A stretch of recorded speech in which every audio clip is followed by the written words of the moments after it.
Paminaw aron mo asenso sa lain-laing produkto o serbisyong hatod kaninyo sa Land Bank of the Philippines. Atang nasa Balitang Land Bank.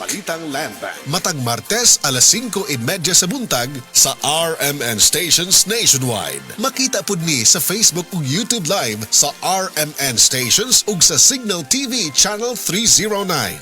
Para sa uban pang updates, i-like, follow ug share ang official Land Bank Facebook, Instagram ug YouTube accounts nga @Land Bank Official, @LBP_official sa Twitter, Land Bank sa Viber o di kaha bisitaha ang official Land Bank website nga www.landbank.com.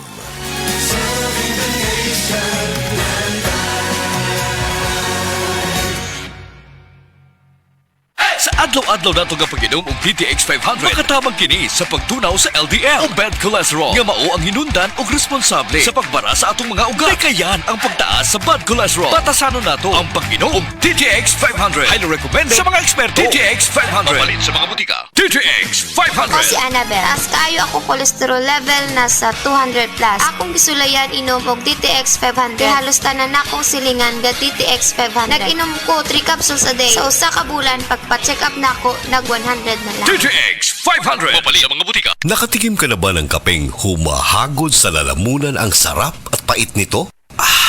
Suabe.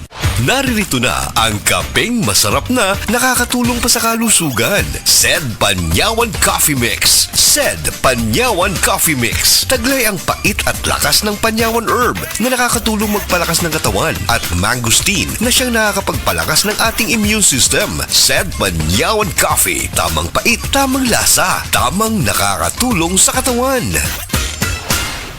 Usa na usab ka paragis bila-bila herbal coffee user ang satisfied sa atong produkto mga kaparagis. Ako si Celisina Semblante, 65 years old, nagpuyo sa Tulingon Mainit, Surigao del Norte. Kaning bila-bila nga kafe, ganahan manggug ko kay hayahay ang lawas, unya mawa imong kabuhi. Mag-inom ka ani kada buntag, gana gyud kay imong paminaw sa imong lawas. Kontento jud ko kayo basta kay kada buntag makainom gyud ko ani. Kini ginama sa GFMQ Marketing kaysa paragis bila-bila, dili na ka mag-agwanta pa.